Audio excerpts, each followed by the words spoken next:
নমস্কার। আশা করি আপনারা সবাই খুব ভালো আছেন। কুকিং অ্যান্ড মাই ভিলেজ চ্যানেলে একটি নতুন পর্বে আপনাদের সবাইকে স্বাগত জানাই। প্রতিদিনের মতো আজকে আবারও নতুন রান্নার ভিডিও নিয়ে আপনাদের সামনে চলে এসেছি। আজকে কাঁচা টমেটো দিয়ে এক দুর্দান্ত রেসিপি বানাবো। আপনারা ভিডিওটি অবশ্যই শেষ পর্যন্ত দেখতে থাকুন আর ভালো লাগলে সাবস্ক্রাইব করে পাশে থাকুন। রান্নার জন্য বাগান থেকে কাঁচা টমেটো তুলে এনেছি।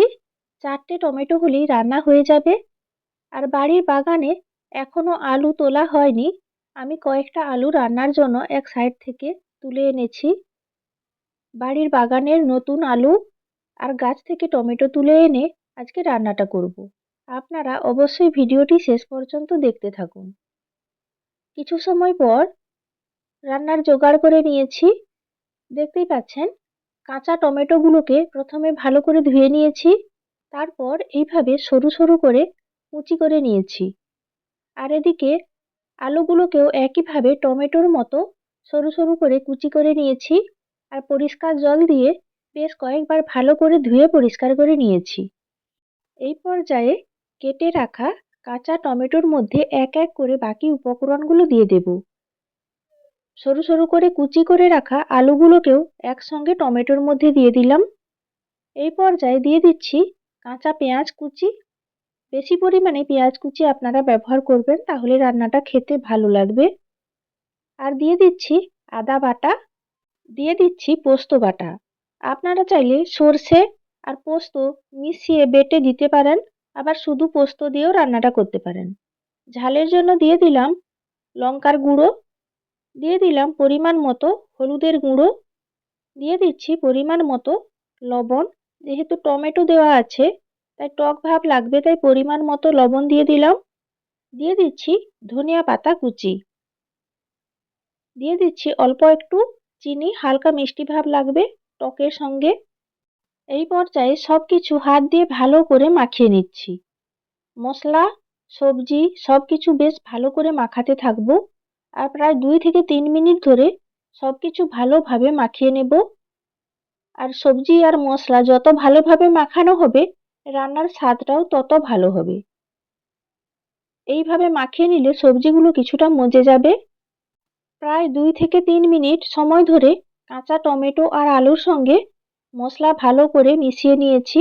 এই পর্যায়ে আমি 15 মিনিটের জন্য রেস্টে রেখে দেব। প্রায় 15 মিনিট হয়ে গেছে, রান্নাঘরে ফিরে চলে এসেছি আর ঢাকনা খুলে নিলাম। দেখতেই পাচ্ছেন সবজিগুলো আগের থেকে অনেকটাই মজে গেছে আর সবজি থেকে হালকা জলও ছাড়তে শুরু করেছে। এই পর্যায়ে আমি রান্নার জন্য কড়াই বসিয়ে দিয়েছি। প্রথমে কড়াই ভালো করে গরম করে নিচ্ছি। কড়াই ভালোভাবে গরম হয়ে গেলে দিয়ে দিচ্ছি রান্নার জন্য পরিমাণ মতো সরষের তেল। তেল ভালোভাবে গরম হয়ে গেলে তেলের মধ্যে দিয়ে দিলাম 5 ফোড়ন। নেড়ে চেড়ে ফোড়ন ভেজে নিয়েছি ভালো করে, খুব ভালো একটা গন্ধ বার হয়েছে। এই পর্যায়ে মশলা মাখানো কাঁচা টমেটো আর আলু কড়াইয়ের মধ্যে দিয়ে দিলাম। আর এই রান্নাতে খুব বেশি জল ব্যবহার করব না, সবজি থেকে যে জল বেরোবে আর অল্প মশলা ধোয়া জল দিলেই রান্নাটা হয়ে যাবে। বাটি ধুয়ে মশলা ধোয়া জল অল্প পরিমাণে দিয়ে দিলাম। এবার খুন্তি দিয়ে খুব ভালো করে সেট করে নিচ্ছি সবজিগুলোকে, তাহলে ভালোভাবে সেদ্ধ হবে। এই পর্যায়ে ঝালের জন্য উপর থেকে বেশ কয়েকটা চেরা কাঁচা লঙ্কা ছড়িয়ে দিচ্ছি। এই কাঁচা লঙ্কাগুলো সেদ্ধ হয়ে যাবে খুব ভালোভাবে আর রান্নার পর ভাতের সঙ্গে মেখে খেতে খুব ভালো লাগে। এই পর্যায়ে হালকা আঁচে 20 মিনিটের জন্য আমি ঢাকা লাগিয়ে রেখে দিলাম। প্রায় 10 মিনিট হালকা আঁচে ভাপে বসিয়ে রাখার পর মাঝে একবার ঢাকনা খুলে নিলাম আর ঢাকনা খুলে দেখে নিচ্ছি কড়াইয়ের নিচে লেগে যাচ্ছে কিনা। আর খুন্তি দিয়ে হালকা হাতে নাড়াচাড়া করে দিলাম। কড়াইয়ের নিচে লেগে যায়নি আর সবজি থেকে জল বেরিয়েছে, দেখতেই পাচ্ছেন। আর তরকারিটা খুব সুন্দর ফুটছে। এই পর্যায়ে আবারও 10 মিনিটের জন্য আমি হালকা আঁচে ঢাকা লাগিয়ে রেখে দেব। প্রায় 20 মিনিট ঢাকা লাগিয়ে হালকা আঁচে ভাপে বসিয়ে রেখেছিলাম কাঁচা টমেটোর তরকারিটা। ঢাকনা খুলে নিলাম আর দেখতেই পাচ্ছেন কাঁচা টমেটোর তরকারিটা হালকা আঁচে খুব সুন্দর ফুটছে, আর সবজি থেকে বেশ অনেকটাই জল বেরিয়েছিল। ধীরে ধীরে জলটাও কমে গেছে, আর বেশ মাখো মাখো হয়েছে কাঁচা টমেটোর তরকারিটা। খুন্তি দিয়ে নাড়াচাড়া করে ওপর নিচ করে দিলাম। আলু, টমেটো সবকিছু খুব ভালোভাবে সেদ্ধও হয়েছে। আর এই রান্নাটা একদম শুকনো শুকনো করব না, একটু মাখা মাখা ঝোলও থাকবে, দেখতেই পাচ্ছেন। পোস্ত বাটা দিয়ে কাঁচা টমেটোর কড়াই ভাপা তৈরি হয়ে গেছে।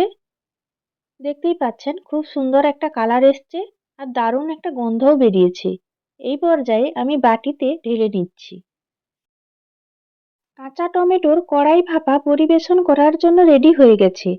আর গরম গরম এই কাঁচা টমেটোর ভাপা থাকলে ভাতের সঙ্গে আর কিচ্ছু লাগবে না, শুধু এই কাঁচা টমেটোর ভাপা দিয়েই ভাত খাওয়া হয়ে যায়। আপনারাও বাড়িতে একবার এইভাবে পোস্ত বাটা দিয়ে কাঁচা টমেটোর ভাপা রান্না করুন, খেতে দুর্দান্ত লাগে। আপনারা একবার খেলে বারবার রান্না করে খেতে চাইবেন। আশা করি রান্নার ভিডিওটি আপনাদের ভালো লেগেছে। আর ভিডিওটি যদি আপনাদের ভালো লেগে থাকে, লাইক, শেয়ার ও কমেন্ট করে পাশে থাকার অনুরোধ রইল। আর এই লোভনীয় রান্না, খুব খিদে পেয়েছে, খেতে বসে পড়েছি। আজকে রান্না হয়েছে এই কাঁচা টমেটোর কড়াই ভাপা, আর এদিকে হয়েছে চিকনি শাকের তরকারি। এই শাকের রান্নাটাও খেতে খুব ভালো লাগে। আর হয়েছে ফুলকপির ভাজা, আর নিয়েছি সঙ্গে দেশি চালের ভাত। এই কাঁচা টমেটোর ভাপা হালকা টক ভাব লাগে, আর খেতেও দারুণ লাগে। ভাতের সঙ্গে মাখিয়ে নিচ্ছি। আর কাঁচা লঙ্কাগুলো যে দিয়েছিলাম খুব ভালোভাবে সেদ্ধ হয়ে গেছে, মাখিয়ে নিচ্ছি। আপনারাও রান্না করে খেয়ে কমেন্ট করে জানাবেন।